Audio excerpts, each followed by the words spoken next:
Hi, this is Cheryl Gallant, your Conservative Member of Parliament for the free-speaking riding of Renfrew-Nipissing-Pembroke.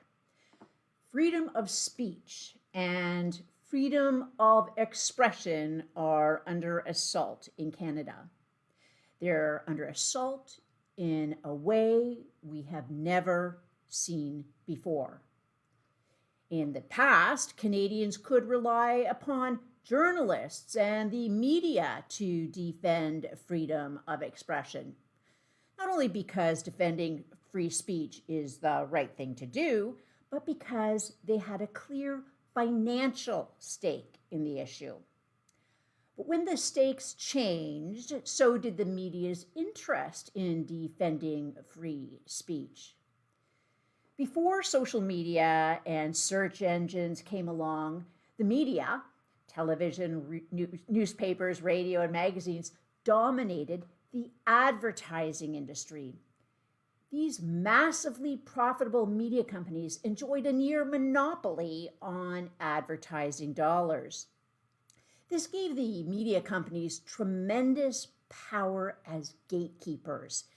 These powerful ad-fueled companies had the power to decide what you saw and what you heard and when you saw it and where you heard it.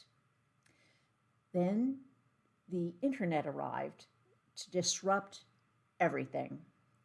Google and Facebook came along and provided a better product at a lower price to advertisers. The once powerful media companies were quickly losing money and influence. They began to lobby governments for bailouts, but bailouts just pushed the problem down the road. They need a new plan to ensure their dead business models could continue to stalk the land, like corporate zombies infecting more industries with the desire for protection from competition. That's why so many journalists are calling for social media to be regulated. That's why they even demand that members of parliament act as social media censors. My job is to listen to you, not to censor you.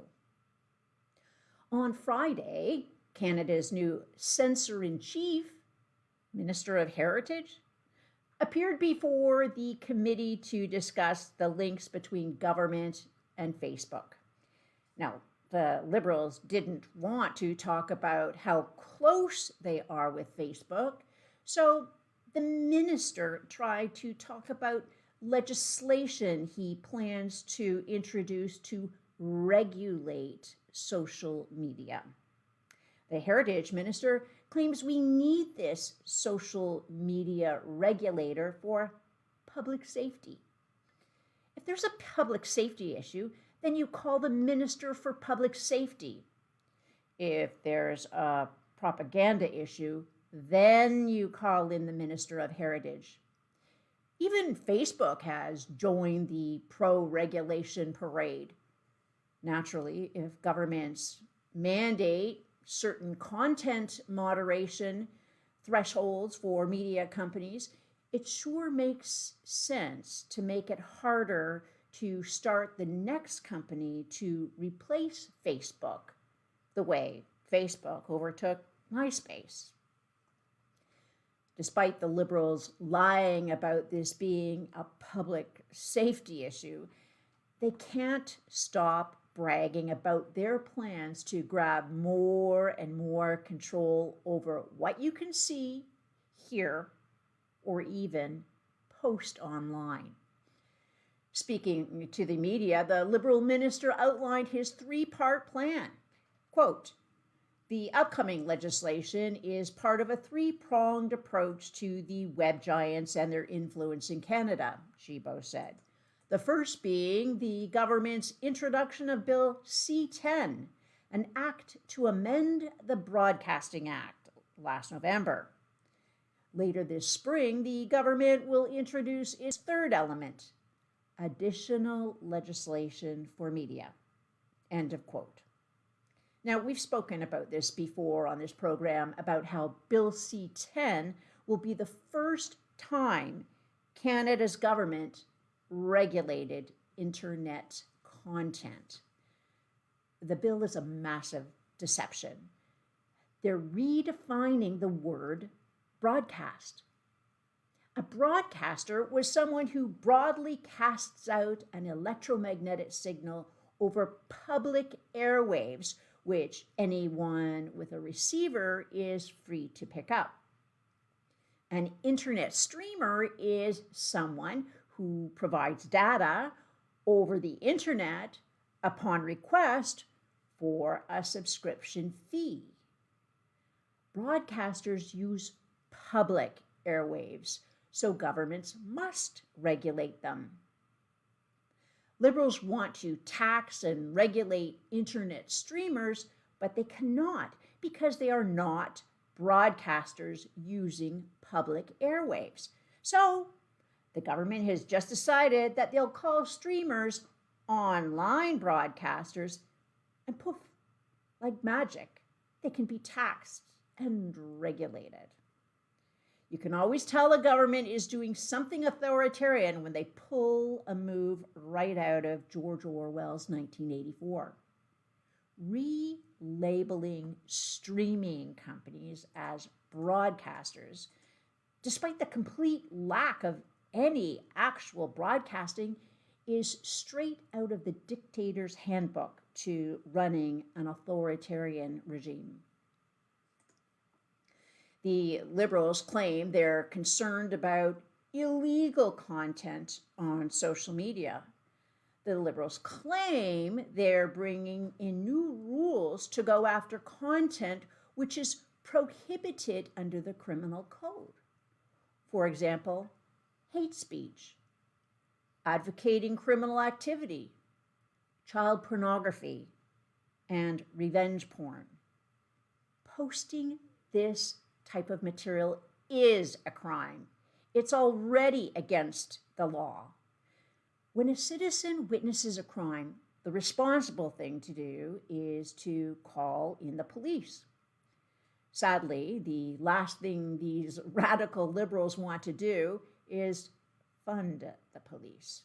So instead of hiring additional police officers to investigate actual crimes, the Liberals want to hire additional bureaucrats and even more dangerous technocrats.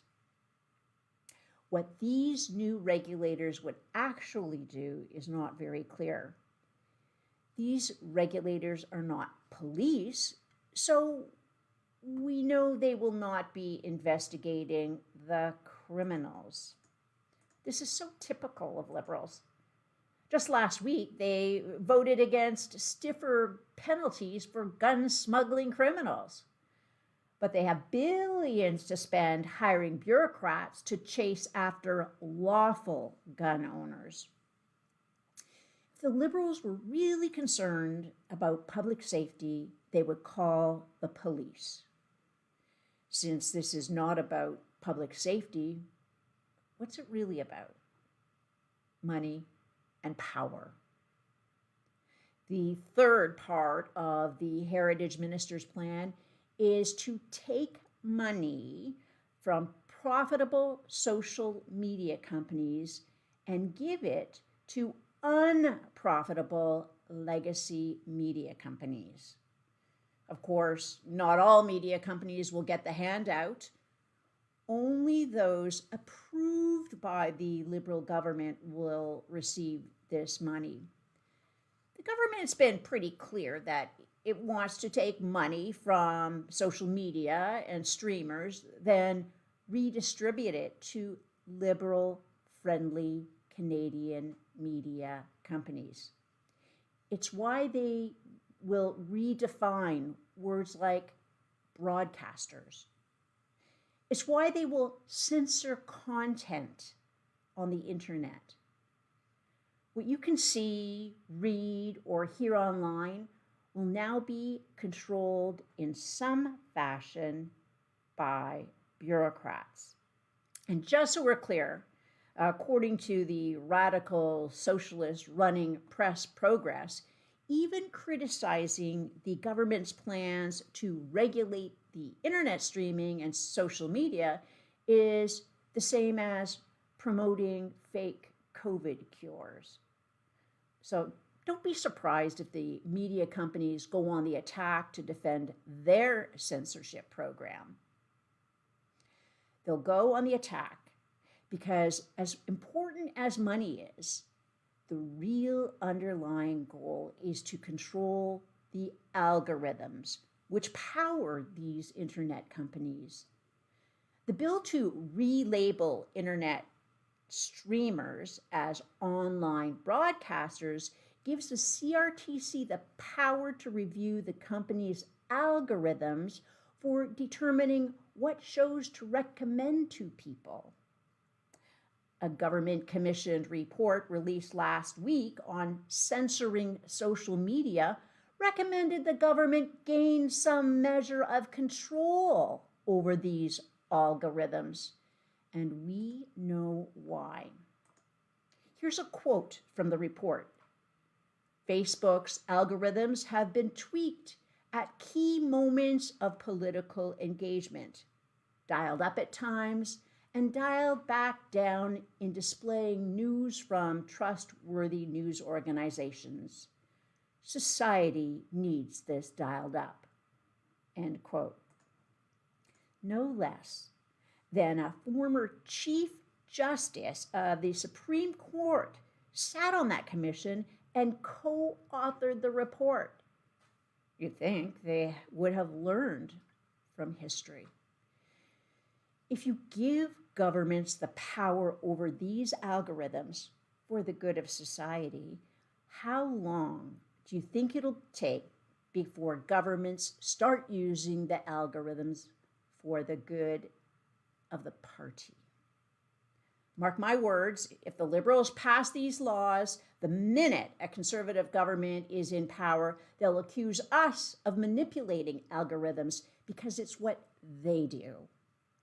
Trudeau hit his agenda to reset our economy and drastically increase the carbon tax during the last election. All the while, the Liberals and the media accused conservatives of having a hidden agenda. The Liberals always accuse conservatives of what they plan to do. The Liberals want you to live in austerity, but will accuse us of pushing austerity. It's what they do. Once they control the content of algorithms, their propaganda will be unstoppable. Please like and share this video before it's too late and Trudeau takes away that right. Live from Ottawa, this is Cheryl Gallant.